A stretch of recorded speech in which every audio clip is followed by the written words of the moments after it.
Hi guys, I'm back. Today I'm going to read 2 Samuel 19 to 24, Proverbs 24, and Psalm 1. Let's get started. It was told Joab, behold, the king is weeping and mourning for Absalom. So the victory that day was turning into mourning for the people heard that day. The king is grieving for Israel, and the people saw into the sea that day as people steal and have mercy money for him about. The king covered his face and cried with a loud voice, and my son Absalom, my son. And Joab came into the house to the king and said, you today covered with shame the faces of all your servants. May the stay save your life and the lives of your sons and your daughters, and the lives of your wives and your concubines. Because you love those who hate you, and they hate those who love you. And you have made it clear together that commands and servants are nothing to you. For today I know that if Absalom were alive, and all of us were dead today, then you'll be pleased. Now therefore arise, go and speak calmly to your servants. I swear by the Lord, if you do not go, not a man will stay with you this night. This will be worse for you than all the evil that has come upon you from your youth until now. And the king arose and took his seat in the gate. And all the people were told. The king was sitting in the gate, and all the people came before the king. Now Israel had fled every man to his own home, and all the people were arguing throughout all the tribes of Israel, saying, the king delivered us from the hand of our enemies and saved us from the hand of the Philistines. Now he has fled out of the land from Absalom. And Absalom, whom we anointed over us, is dead and bound. Now therefore, why do you say nothing about bringing the king back? And King David sent this message to Zadok and Abiathar the priest. Say to the elders of Judah, why should you be the last to bring the king back to his house? And the word of all Israel has come to the king. You are my brothers, you are my bone and my flesh. Why then should you be the last to bring back the king? And say to him, are you not my bone and my flesh? Lord, do so to me and more, if you are not commanded by honor from now on in place of Joab. And he swayed in the heart of all the men of Judah as one man. So that they sent word to the king, return both you and all your sons. So the king came back to the Jordan, and Judah came to Gilgal to meet the king, and during the king over the Jordan. And Shimei the son of Gera the Benjaminite, and Behold, hurried to come down with the men of Judah to meet King David. And with them were 1,000 men from Jerusalem, Benjamin, and Ziba the servant of the house of Saul with his 15 sons and his 27, rushed down to the Jordan before the king. And they crossed the ford, and to bring over the king's house went to do his pleasure. And Shimei the son of Gera fell down before the king, and he was about to cross the Jordan, and said to the king, let not my king love you, and my Lord hold me guilty for him. And I said I did wrong to my Lord the king left Jerusalem. Do not let the king take it to heart. And we saw in his eyes, therefore behold, I have come to stay the first of all the house of Joseph to come down to meet my Lord the king. How he showed the son of Zori and shall not Shimei be put to death for this, because he cursed the Lord's anointed. And David said, what have I to do with you, son of Israel? You should this day be an adversary to me. Shall anyone be put to death in it on this day? Or do I not know that I am the day king over Israel? And the king said to Shimei, you shall not die. And the king gave him his oath. And Mephibosheth, the son of Saul, came down to meet him. He had neither taken care of his feet, nor trimmed his hair, nor washed their clothes. And on the day the king departed, until the day he came back in safety. When he came to Jerusalem to meet the king said to him, why did you not go with me, Mephibosheth? He answered, my lord, O king, my servant deceived me. And his servant said to him, also I don't give for myself. I may ride on it and go with the king. For his servant is lame, he has slain your servant to my lord the king. My lord the king is like the angel of God. Do therefore what seems good to you. For my father's house will build men and doom to death before my lord the king. How you set your servant among those who eat your tail. What further right have I then to cry to the king? And the king said to him, you may speak any more of your affair. I decided you and Ziba shall divide the land. And Mephibosheth said to the king, no, let him take him all, for since my lord the king has come safely home. And Barzillai the Gileadite had come down from Regular, and went on with the king to escort him over the Jordan. Barzillai was a very aged man, 80 years old. He provided the king with food always saying but he was a very wealthy man. And the king said to Barzillai, come over with me. I will provide for you to live in Jerusalem. And Barzillai said to the king, how many years have I still to live? I shall go up to the king in Jerusalem. I am this day 80 years old. And I just said what is pleasant and what is not. And your servant tastes what he eats or what he drinks. And I still listen to the voice of saying right and saying one. Why should your servant be an added burden to my lord the king? Your servant will go a little way over the Jordan with the king. Why should the king repay me such a reward? Why should your servant return that I may die my own city near the grave of my father and my mother? But here is your servant him, let him go. And let him go over with my lord the king. And do to him whatever seems good to you. And the king answered, Jim shall go over with me. I'll do for him whatever seems good to you. And the king, and all that you desire from me, I'll do for you. And all the people went over the Jordan, and the king went over. And King kissed Barzillai and blessed him. And he returned to his own home, and the king went on to Google, and Chimham went on with him, all the people of Judah, and also half the people of Israel, went the king on his way. And all the men of Israel came to the king and said to the king, I have our brothers and men in Judah. Judah saw in your way, and brought the king the house over the Jordan, and David's now with him. All the men of Judah answered and represented, here's the king is our close relative. Why then are you angry over this man? Have we eaten at what the king's expense? Or has he given us any gift? And the men of Israel answered the men of Judah, the attention of the king, and David has something you more than you. Why then do you despise? Were we not the first to seek over in your account, king? The words of men of Judah were fiercer than the words of men of Israel. It happened to be a wealthless man, his name was Sheba, the son of Bichri, Benjamin, and he played the trumpet and said, we have no portion of David, we have no inheritance in the son of Jesse, every man to his tent, so Israel. So all the men of Israel withdrew from David and followed Sheba, the son of Bichri.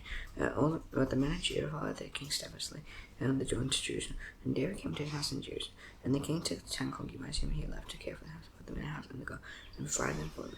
And he did not go into. So they were shut up until the day of their death, and living as if in widowhood. And the king said to the master, call the men of Judah together to me within 3 days, and be here yourself. So the master went to summon Judah, being delayed before the set time that he appointed him. And David said to Abishai, no Sheba the son of Bichri, who does more harm than Absalom, taking the Lord's servants and pursue him, lest he get himself into 45 cities and escape from us. And they went out after him, Joab's. And they went out from him, and Joab's men, and chariots to the palace. And when they were at the great stone, it was in Gibeon, the master came to me. Now Joab was wearing a soldier's garment, over it was a belt with a sword, and its sheath fastened on its neck. And as he went forward, it fell out. And Joab said to him, is the bow within my belt? And Joab took a master by the beard with his right hand to kiss him. And master Joab observed the sword that was in Joab's hand. So Joab struck him with it in the stomach, and spilled his entrails to the ground without striking a second, and he died. And Joab and Abishai, his brother, pursued Sheba, the son of Bichri, and one of Joab's young men took a stand by him and said, whoever favors John, and whoever for David will follow John. And master lay rolling in his blood in the highway, and anyone who came by, seeing him stopped. And the men saw that all the people were stopped. And he carried master out of the highway, into the field to come over him.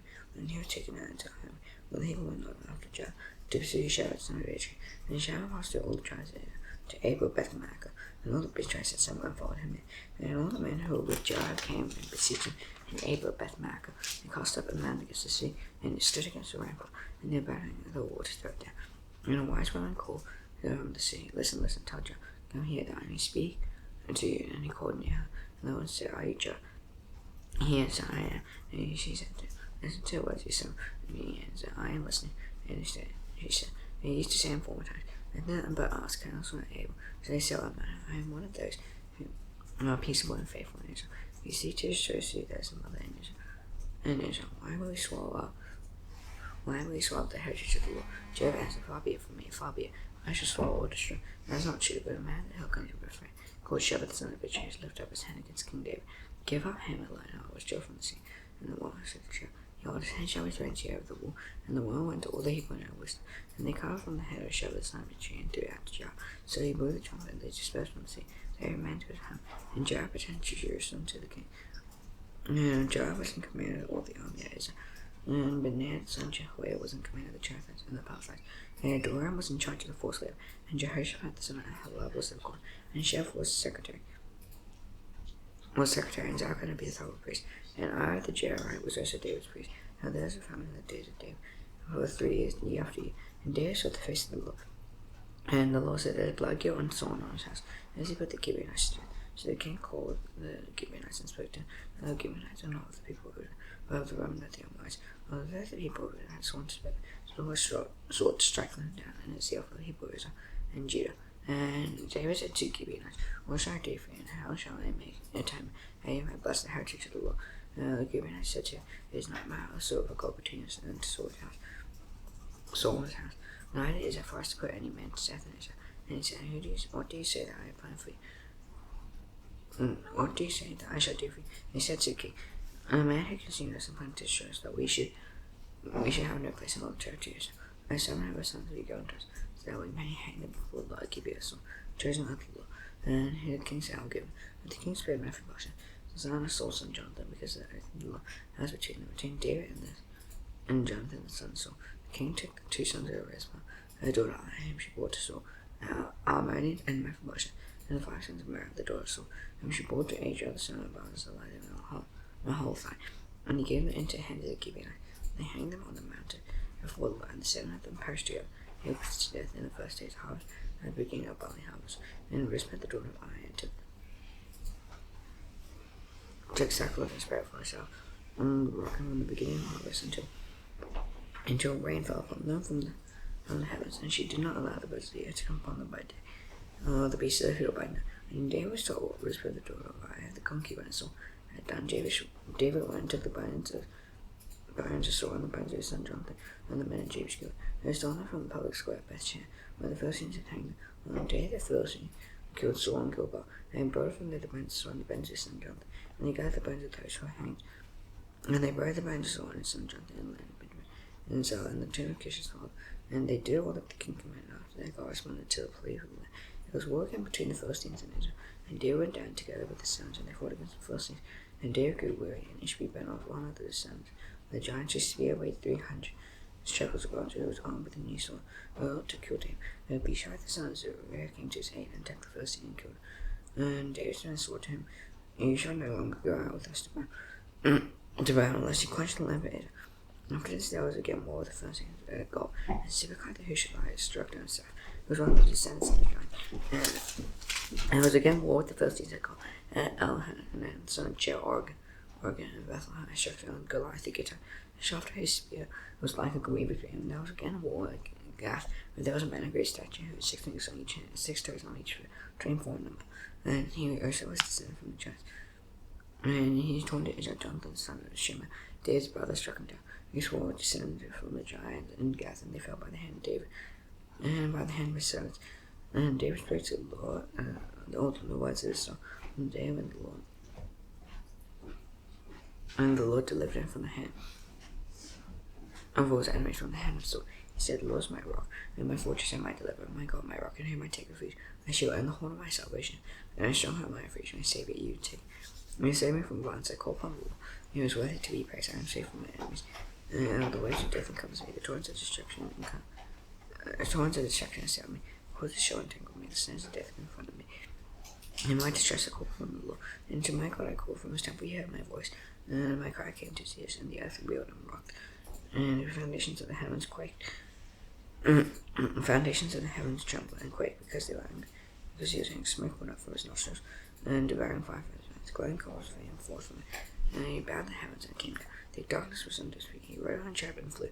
He was seen on the wings of the wind. He made darkness around him. His canopy, thick clouds, gathering of water, and the brightness before calls of fire from him. The Lord thundered from heaven. The Lord thundered from heaven. The Most High uttered his voice, and set arrows and set the lightning around them. And the channels of the sea were seen. The foundations of the world were laid bare. At the rebuke of the Lord, the blast of the breath of his nostrils. He sent from on high. He took me. He drew me out of many waters. And he rescued me from my strong enemy, from those who hated me, for they were too many for me. He confirmed me in the day of my calamity, but the Lord was my support. He brought me out into a broad place. He rescued me because he delighted in me. The Lord dealt with me according to my righteousness. According to cleanness of my hands, he rewarded me. I have kept the ways of the Lord. I have not wickedly departed from my God. The Lord's rules were before me. I have a statute I did not turn aside. All plans were before I kept myself from guilt. And the Lord rewarded me according to my righteousness, according to cleanness in his sight. If the merciful look before you, show yourself merciful. With the blameless, you show yourself blameless. With the purifying, you deal purely. With the crooked, you make yourselves seem righteous. You save a humble people with your eyes on the holy to bring them down. You are my lamp, O Lord, and my God learns my darkness. For by it I can run against the truth. And my God, I can leave her fool. His God, his ways perfect. The word of the Lord proves true. He is a shield for all who take refuge in him. And who is the Lord God but the Lord? And who is there other except ever? This God is my strong refuge. And he has made my way blunt. He has made my feet like the way of a deer. Like the feet of a deer, and set me secure on the heights. And he changed my hand to war, so that my arms can bend the bow of bronze. You have given me a shield of your salvation, and your gentleness made me great. You gave a wide place for my steps under me, and my feet did not slip. I perceived my enemies and destroyed them, and did not turn back until they could see. I could see my thoughts and thirst, so that they did not rise. You found my feet, for you equipped me with strength for the battle.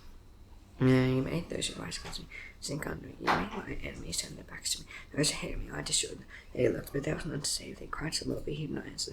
I beat the fires to the dust of the earth. I crushed them and stamped them down like the mire of the streets. You delivered me from strife with my people. You kept me as the head of the nations. Even whom I had not known served me. Foreigners came cringing to me. As soon as they heard of me, they obeyed me. Foreigners lost heart, they came trembling out of their fortresses. The Lord lives and blessed me, my rock, and exalted be my God, the rock of my salvation. The God who gave me vengeance and brought down peoples under me, who brought me out from my enemies. He exalted me from those who rose against me, and delivered me from men of violence. So this I'll praise the Lord among the nations, and sing praise among you to me, and give great salvation brings to the king.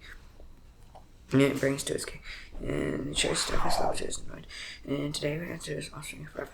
And now these are the last words of David, the ark of David, the son of Jesse, the man who was raised on high. Anointed the God of Jacob, the sweet psalmist says, "Sir, the Lord speaks by me, his words on my tongue. The God of Israel speak. The rock of Israel has said to me, and Rome was justly over me, ruling in the fear of God, he dawns like the morning light. And the sun is shining forth from the cloudless morning, and like rain that makes glasses sprout from the earth. Where does my hand stand so with God, forgives me, with me, and never lost a covenant. Order in all things insecure. He will not cause to prosper all my help and my desire. Wealth men are all like thorns that are thrown away, and they cannot be taken with the hand. The man who touches them arms himself with iron, and the shaft of his spear, utterly consumed with fire. These are the names of mighty men whom David had: Joshua, Bashabeth, and Tachimona. He was the chief of the three, and he wielded his spear against 800 whom he killed at one time. Next to him among the three mighty men was Elzah the son of David. So he was with David when they defied the Philistines, who were gathered therefore. And the men of Israel withdrew. He rose and struck down the Philistines until his hand was weary. His hand clung to the sun, and the Lord brought a great victory that day. And the men returned after him only to shut the slain. And next to him was Shammah the son of H. the Hararite. The Philistines gathered together at Lehi, where there was a flour ground full of lentils, and men fled from the Philistines. He took his stand in the midst of the plot and defended it, and struck down the Philistines. And the Lord worked with great victory. And 3 of the 30 chief men went down and came back harvest time to David at the cave of Adullam, and abandoned the Philistines was encamped in the valley of Rephaim. David was then in his stronghold, and the garrison of the Philistines was then at Bethlehem. David said longingly, "Oh, that someone would give me water to drink from the well of Bethlehem that was by the gate." And the 3 mighty men broke through the camp of the Philistines, and drew water out of the well of Bethlehem that was by the gate, and carried it and brought it to David. He would not drink, and he poured it out to the Lord, and said, "Far be it from me, O Lord, that I should do this. Should I drink the blood of the men who went at the risk of their lives?" Therefore he would not drink of these things. The 3 mighty men did. Now Abishai the brother Joab the son of Zeruiah was chief of the 30, and he wielded his spear against 300 men and killed them, and one a name beside the 3. He was the most renowned of the 30 and became their commander. But he did not attain to the 3. And Benaiah the son of Jehoiada was a valiant man and kept Zeal. They do a great deed. He struck down 2 arrows of Moab. He also went down and struck down a lion in a pit on David's node fall. He struck down an Egyptian in the hands of men. The Egyptian had a spear in his hand, but Benaiah went down to him with a staff and snatched his spear out of the Egyptian's hand, killed him with his own spear. These things did Benaiah the son of Jehoiada, and one a name beside the 3 mighty men. He was renowned among the 30. He did not attain to the 3. And David set him over his bodyguard. And Saul the brother of Joab was one of the 30. Elhanan the son of Dodo of Bethlehem, Shammah of Harod, Eliku of Harod, Helas the Palatite, Ira the son of Akish the Koh, Abiezer of Anathoth, Mebonai the Hushathite, Salmon the Ahai, Merari of Netopher, Helah the son of Baran of Netopher, Itai the son of Rabbi of Gibeah of the people of Venture, and Nael of Pirathon. He died of the brooks of Gash and Beabel, the Arbathar was made for the Bahur. Eliam the Shaman, son of Jesh and John the Shaman the Harah, Ahiam the son of Sharah the Harah, Eliphat the son of Ahaz by America, Eliam the son of Hithophel the Gilman, and so come of Harah the Arba, Eligor the son of Nathan the Sober Bani the Gada, and Zelith the Ammonite, Narai of Beeratham, Berajah the son of Zuri, Ahar the Ithra, Garab the Ithra, Uhar the Hannah, very 7 in all. Again the anger of the Lord was kindled against Israel, and he incited David against him, saying, "Your number is on Judah," so the king said to Joab, and the commander of the army who was with him, "Go through all the tribes of Israel, and Dan to Bishop and number the people, that I may know the number of the people."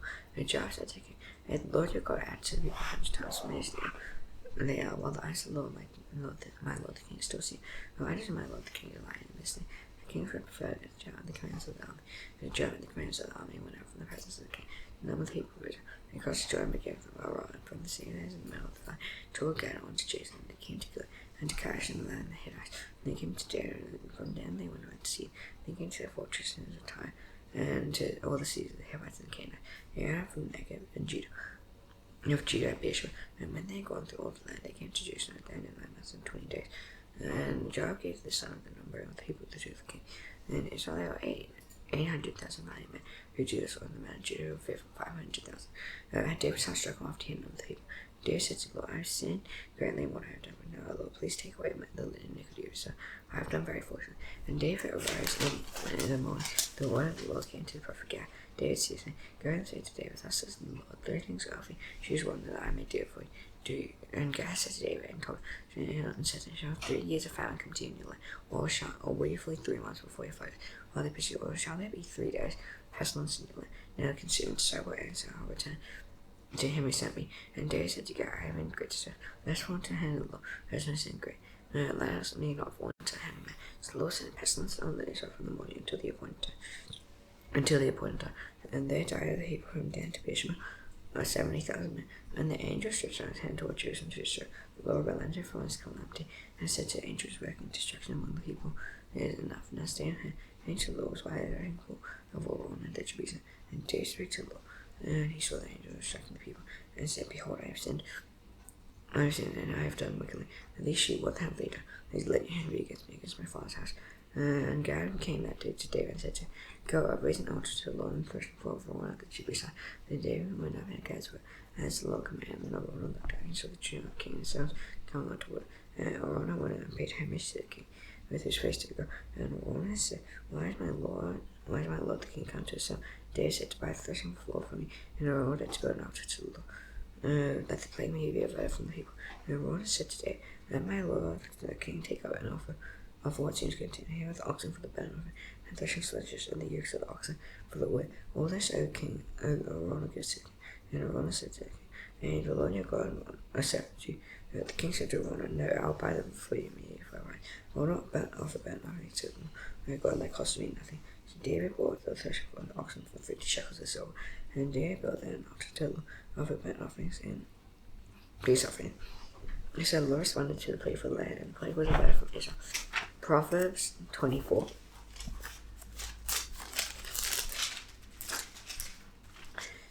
Be not envious of evil men, nor desire to be with them, for the hearts devise violence, and the struggle trouble. I was in the house of the right understanding of snows, and nourishing which are filled with all precious and pleasant riches, and wisdom is full of strength, and men and knowledge and has in mind. Wise seek a wage war, and abundance of counselors there is victory. Wisdom is too high for the gate, he does not open his mouth. Whoever plans to do evil will be called a shame. The writing of lies and scoffers is an abomination to mankind. If you faint in the day of adversity, your strength is small. No strength is small. Rescue those who are being taken with death. Hold back those who are stumbling to the slow. If you say, behold, we do not know this. Does not he weigh the heart perceive? Does not he keep watch over his soul now? And will he not repay man according to his word? I shall eat honey for his good, and just down the honey could I sweet to your tail. And that was inside your soul, the fire that will be your future, and your hope will not be cut. Lie not in wait as a wicked man, join not the righteous. And do not violence to his hand, the righteous falls 7 times and rises again. And the wicked stumble times calamity, do not rejoice when your enemy falls, and let not your heart be glad when he stumbles, lest the Lord see and be displeased. Turn away his anger from him, and fret not yourself because of the evil does. Be not envious of the wicked, though the evil man has no feet of the lamp, the wicked will be put out. I stand fear the Lord and the king, and do not join with those who do otherwise. Those are still rise suddenly from them, and who knows the ruin that will come from the bed. He says the same to the wise, harshly and judging is not good. Whoever says to the wicked, you are in the right, will be cast by people. Therefore, by nation, that those who rebuke the wicked will have to. A good blessing will come upon them. Whoever gives an honest hand and kisses the lips. How you work out, so get everything ready for yourself in the field. After that, build your house, and be not with the sickness you knew without cause. And after that, and do not deceive with yours. And I say to him, I'll do to him as he has done to me. I pay the man back for what he has done. And I passed by the field of the slope, and the vineyard of a man like says, behold, it was all overgrown with thorns, the ground was covered with nails, and the stone was broken down. And someone considered, I looked and received instruction, a little sleep, a little slumber, a little falling of the hands to rest, and probably will come upon you like a rock, and walk like a dog man. I should not do the Lord's prayer, please pray, it's a Father in heaven, and that be your name. Your kingdom come, your will be done on earth as it is in heaven. Give us today our daily bread. Give us the devil should us forgive our temptations. Lead us not into temptation, but deliver us from the evil one. First the kingdom, the power, and the glory forever. Amen. See you tomorrow. Bye.